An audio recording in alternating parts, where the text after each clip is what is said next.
You're listening to Tutor Time with Mallory, and now for your host, Mallory Latouche.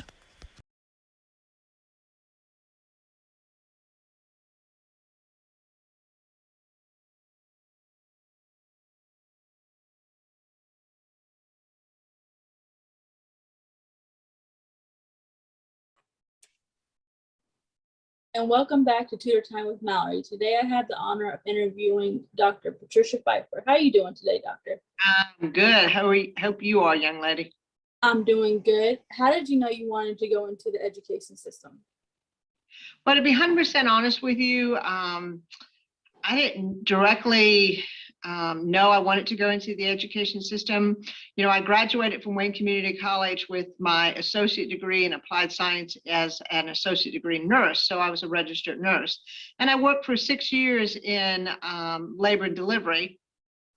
And by chance, I just happened to see that Wayne Community College was looking for a nursing instructor.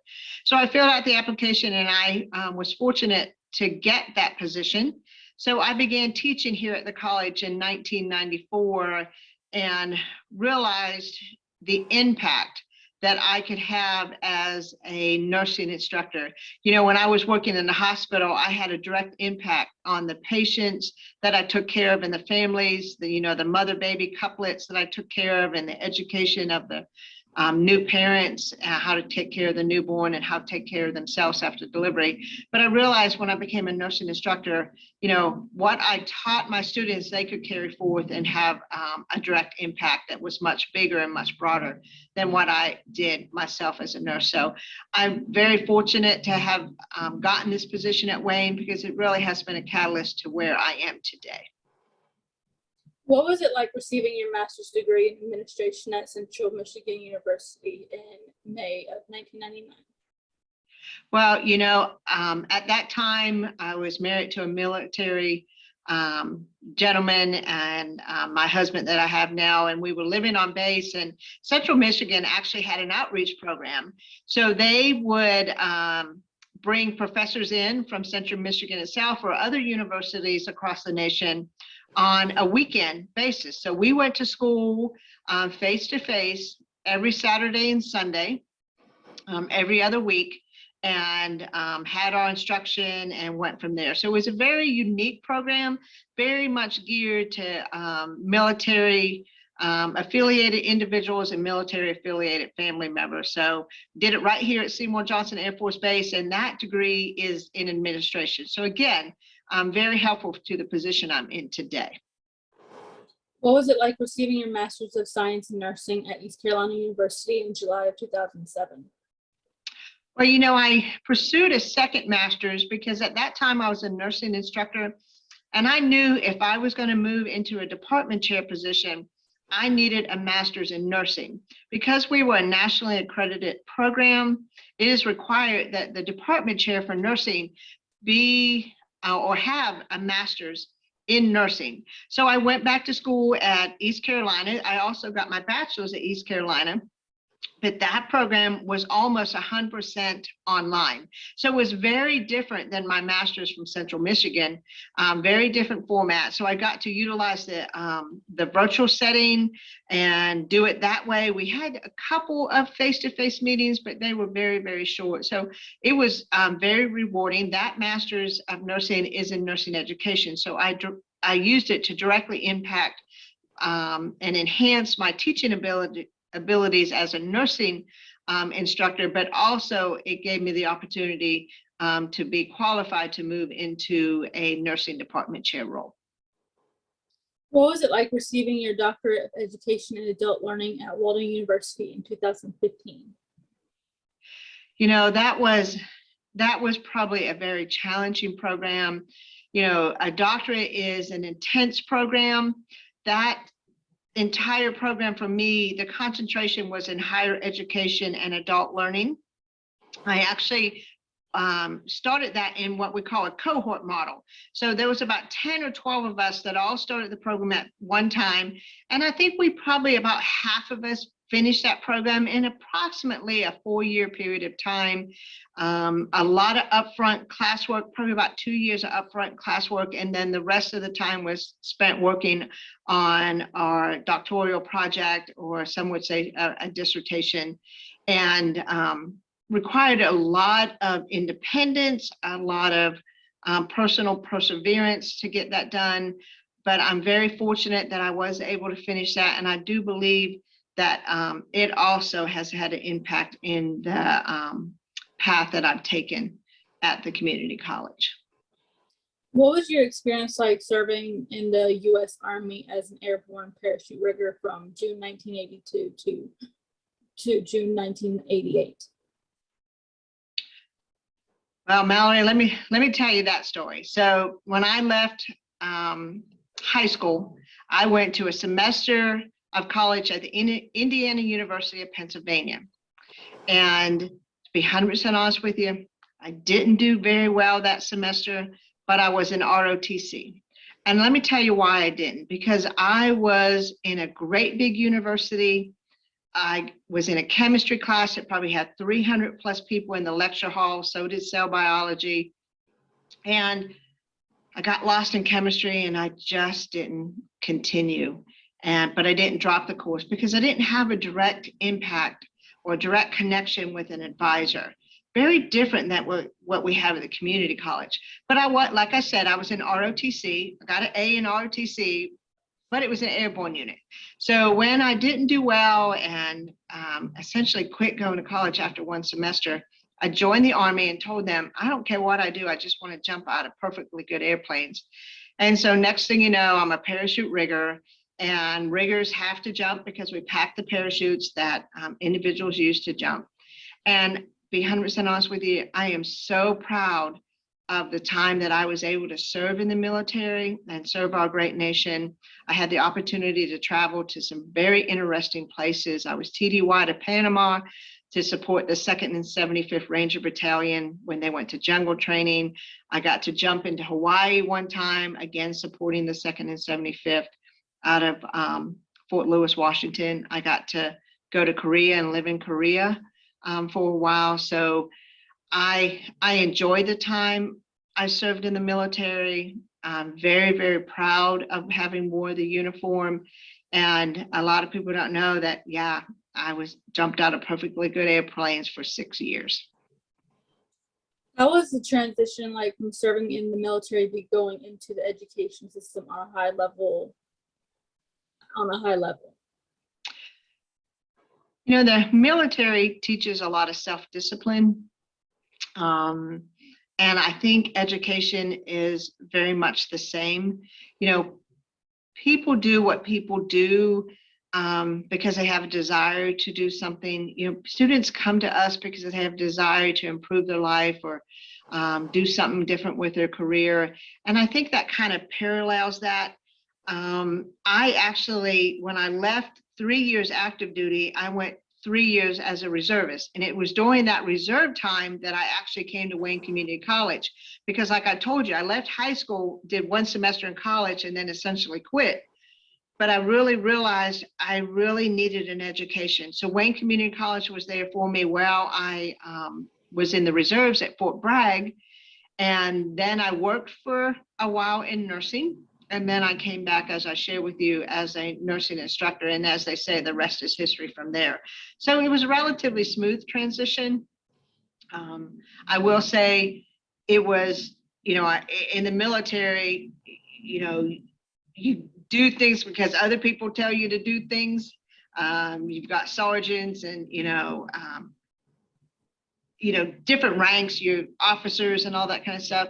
You know, when you come to college, you got to be self-disciplined to go ahead and put the time you need to study and, make the grades that you need to make. So I grew up a whole lot from that very first semester right out of high school and college, and the military helped me do that and then move into nursing and then to nursing education. So I think it was a relatively smooth transition. What was it like being the Dean of Allied Health and Public Services at Wayne Community College? You know, I really enjoyed my dean position because, from that point until that point, I was a nursing faculty member and a nursing department chair. So my focus was on nursing and the nursing students and on nursing program.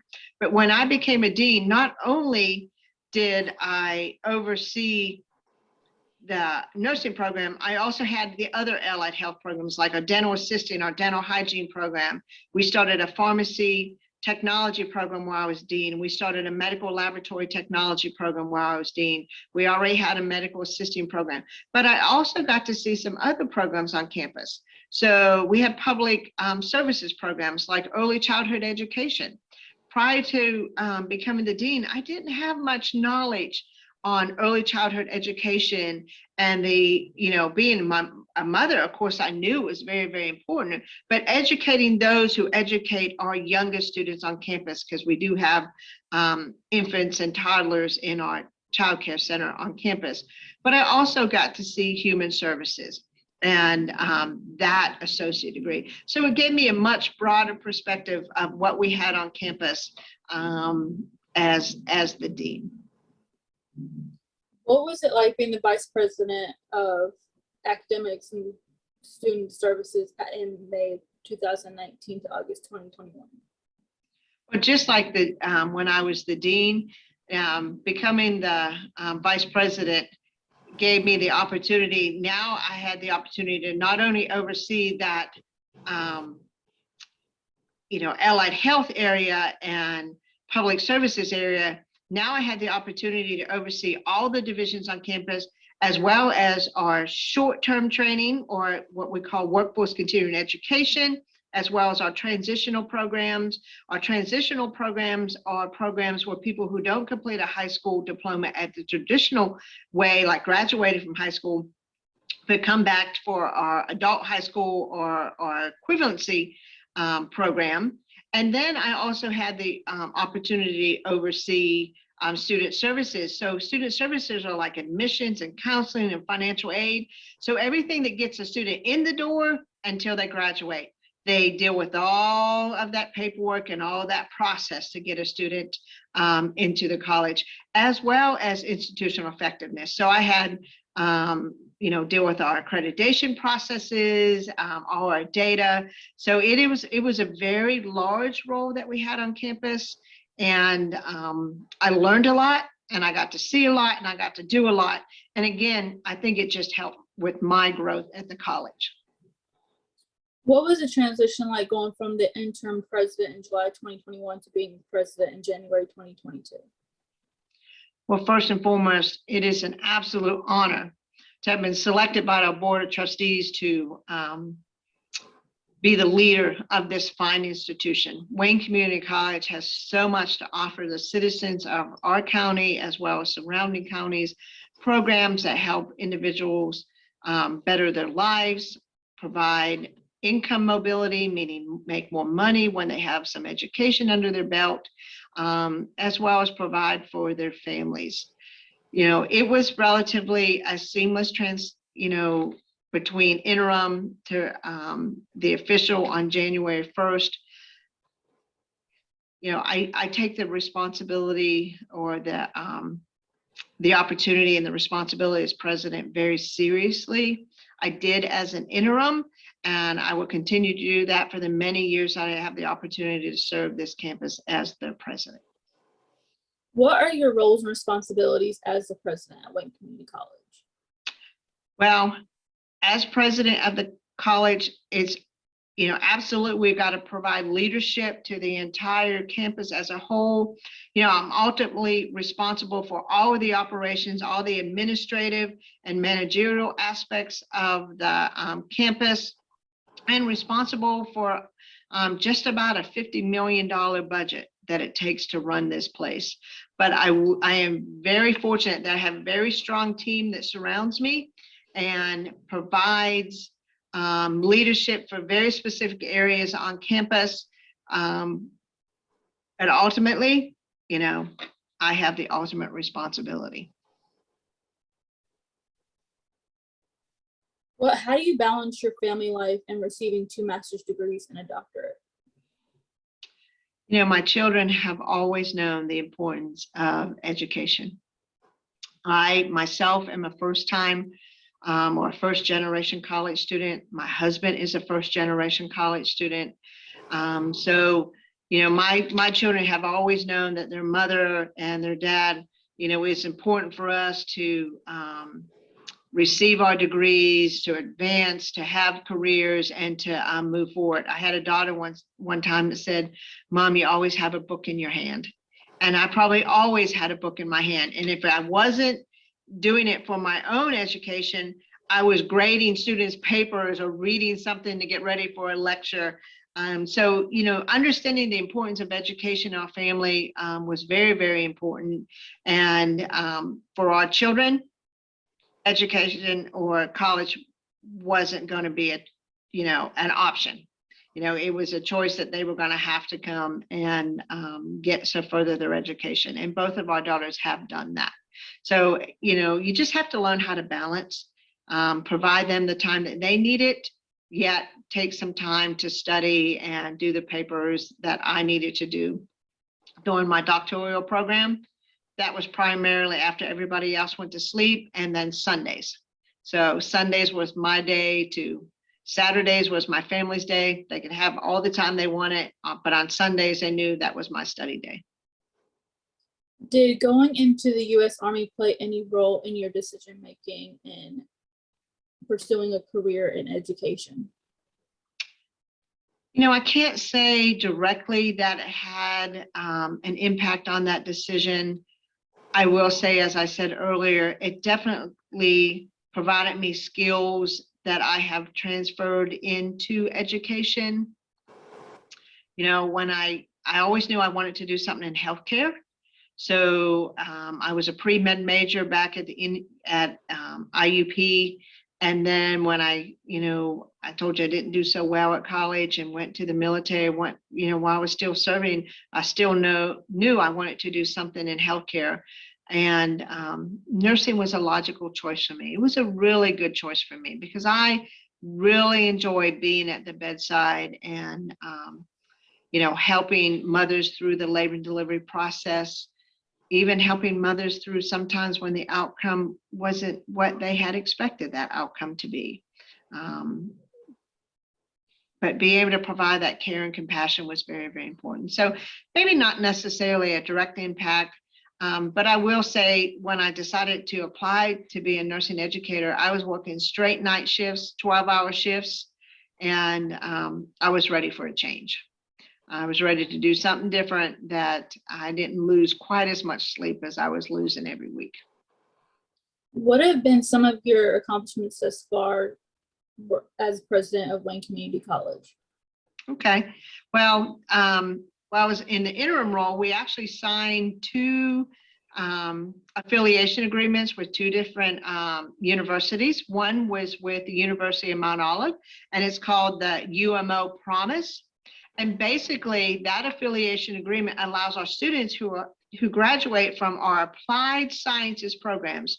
So that's like your agriculture program, your mechanical engineering program, maybe one of your allied health programs. So not so much a college transfer degree, but a degree that gives you a career and technical education associate. So with UMO, they will take those associates in specific disciplines and allow the students to articulate or move over into UMO and get a bachelor's in a program that UMO has. So that gives direct articulation. And not all colleges do that because if you go to Chapel Hill, that's college transfer. So you're taking a college transfer degree to go into one of their disciplines. So we're allowing students to have applied associates in applied technology to be able to move into bachelor's degrees with UMO. So that's a very good articulation agreement. We also signed another articulation agreement with NC State, and it's called the Military Connection Program. And in the Military Connection Program, any student that is military affiliated, meaning active duty, veteran, or even a dependent of somebody that has a military affiliation, can be dually enrolled at Wayne Community College and NC State. And as long as they graduate from Wayne Community College with one of those college transfer degrees, which is an associate in arts or associate in science or associate in engineering with a 3.0 within 3 years, they are automatically moved over into NC State as a junior, and then can go over into whatever career field that they want to go in with NC State. So that's a very good opportunity for any of our students have a military affiliation. We also have started some apprenticeships while I've been in this role. Those apprenticeships are very healthy. So that's an individual that works in an industry and come to school. So maybe they'll work 4 days a week and come to school 1 full day a week. And within a period of time, over 4 years, most likely, because they're essentially coming to school part-time, they can not only get their associate's degree, but also get a national and state journeyman's certificate through that apprenticeship. So we've developed apprenticeships.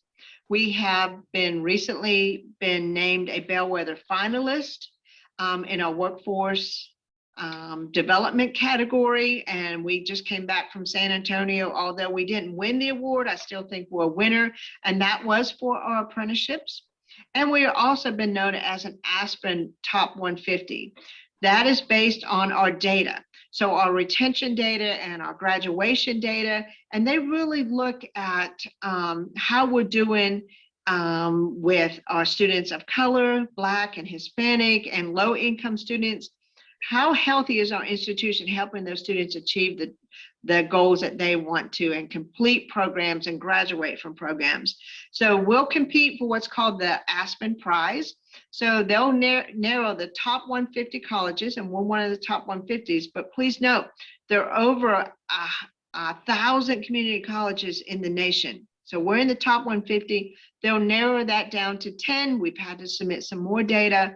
And then the top community college will actually get, I think it's a $1 million prize from Aspen. So real excited about that. And then we also have been recently named, I think for the 9th year, a military friendly school. But this year we achieved a gold status. Prior to that, we'd just been noted as military friendly. But we have a gold status this year. And as I tell somebody, it's just like the Olympics. You want the gold, not the silver, not the bronze. And so we've accomplished that. So we've done a lot in a very short period of time that I've been interim president and president of Wayne Community College. What are some of your future goals as president of Wayne Community College? Well, we have a couple. First and foremost, we'll be building a new building. It's going to take us, we've just got approval from the state to build what we're calling CITE, C-I-T-E, which stands for our Center for Industrial Technology and Engineering.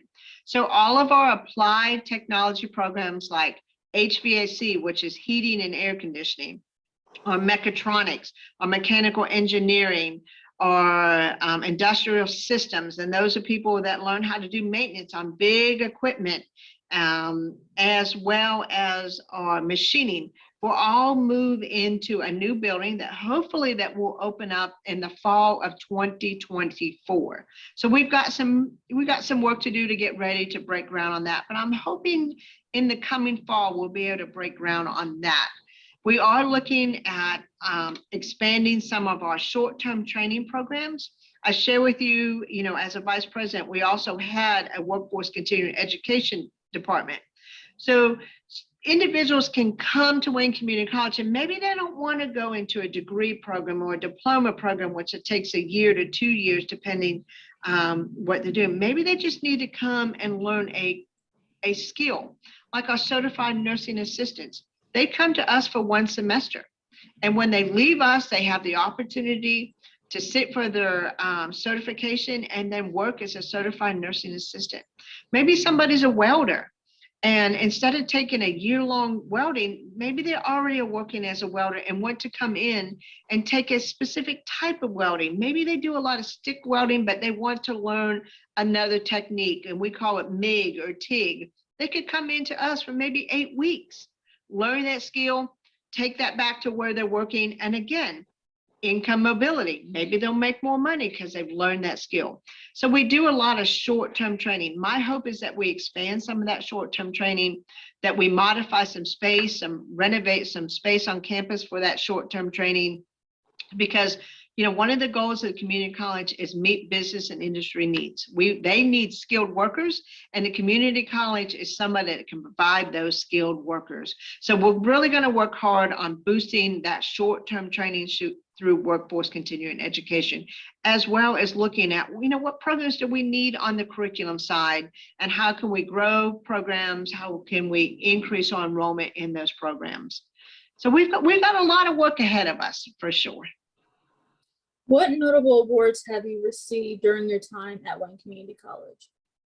During my time at Wayne Community College, well, in 2015, I was voted the Administrator of the Year by our Wayne Community College Association of Educational Office Professionals. We call it AEOP.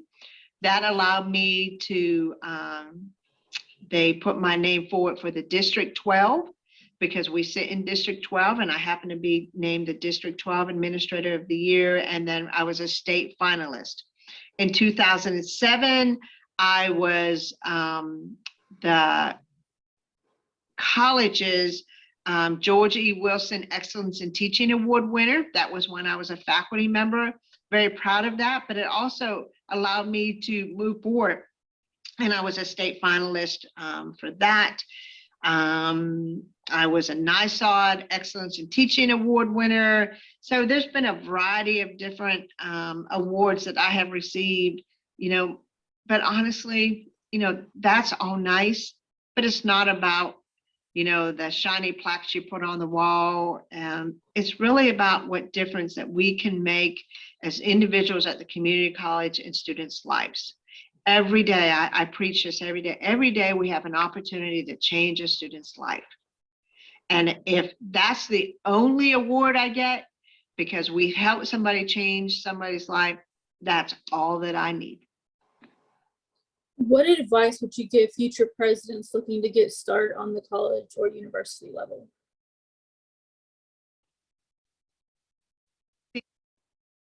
To prepare yourself for this type of position, you need to work in different aspects of the college. I went from a faculty member to a department chair to a dean. I actually moved into a different presidency before I was the vice president of academic and student services. I moved into the vice president of institutional effectiveness. I was named chief of staff, and then I was vice president of academic and student services, then interim president, and then president. And that sounds like a lot, but please understand, I've been here for 27 and a half years. So all of my work in higher education has been at Wayne Community College. And having that opportunity to work in a variety of different positions at the campus is absolutely important. I would also say, most of the time, if they want a presidency, they're going to advertise for somebody that has a doctorate. So if they're interested in that, I would highly recommend that somebody pursue their doctorate degree. Thank you so much, Doctor. It was an honor speaking with you today. You are more than welcome. And I want to thank you for taking the time to sit down with me and ask these questions. It is, it's a great honor to be able to share my story and share my excitement for Wayne Community College, and to meet our students and our previous students like yourself that we've had here on campus. So thank you for taking the time. Thank you, Doctor. All right, you have a good day. You too. Bye-bye.